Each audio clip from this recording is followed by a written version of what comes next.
Selamat pagi dan semangat pagi.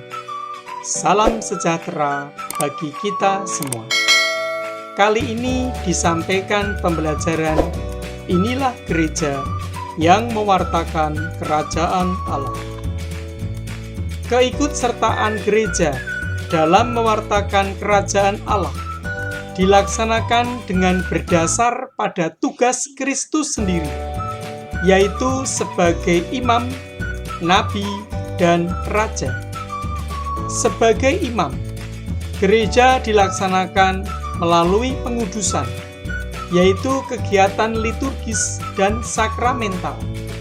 Sebagai nabi, gereja berusaha untuk mengajar dan memberikan kesaksian.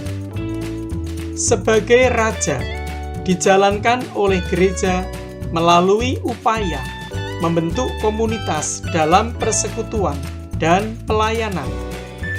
Sumber kitab suci: Injil Matius bab 5 ayat 1 sampai 16. Khotbah di bukit. Ucapan bahagia. Garam dan terang dunia.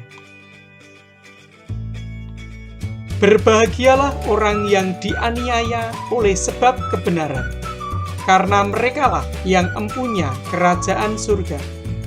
Orang yang membawa damai, karena mereka akan disebut anak-anak Allah. Berbahagialah orang yang dianiaya oleh sebab kebenaran, karena merekalah yang empunya kerajaan surga.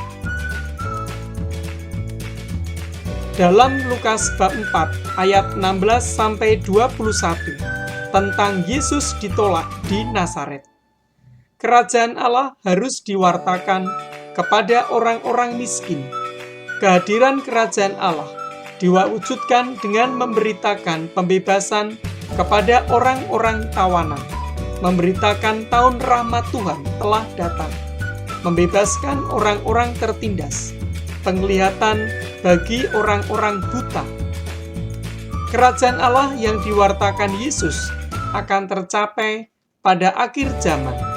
Kini sudah dekat, bahkan datang dalam sabda dan karya Yesus.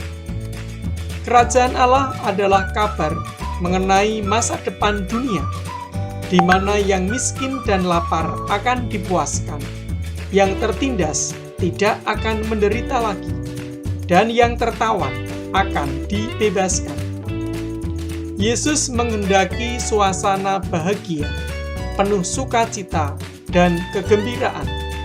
Suasana bahagia ditujukan kepada orang-orang yang miskin di hadapan Allah, orang sakit, orang berduka cita, orang yang lemah lembut, orang yang lapar dan haus akan kebenaran, orang yang murah hatinya, orang yang suci hatinya, orang yang membawa damai, orang yang dicela, dan orang yang dianiaya. Sebagai anggota gereja, kita dipanggil untuk mewartakan kerajaan Allah melalui karya dan keterlibatan kita dalam pelayanan di gereja. Sebagai contoh, menjadi misdinar, lektor, dirigen, pemazmur, anggota kur, dan sebagainya. Contoh bentuk keterlibatan kita dalam pelayanan di tengah masyarakat antara lain: peduli terhadap korban bencana alam, mengulurkan tangan bagi orang yang membutuhkan, memberi pelayanan kepada orang sakit, dan lain-lain. Refleksi: apakah aku sudah ikut terlibat dalam kegiatan di gereja dan di lingkungan sekitar tempat tinggalku?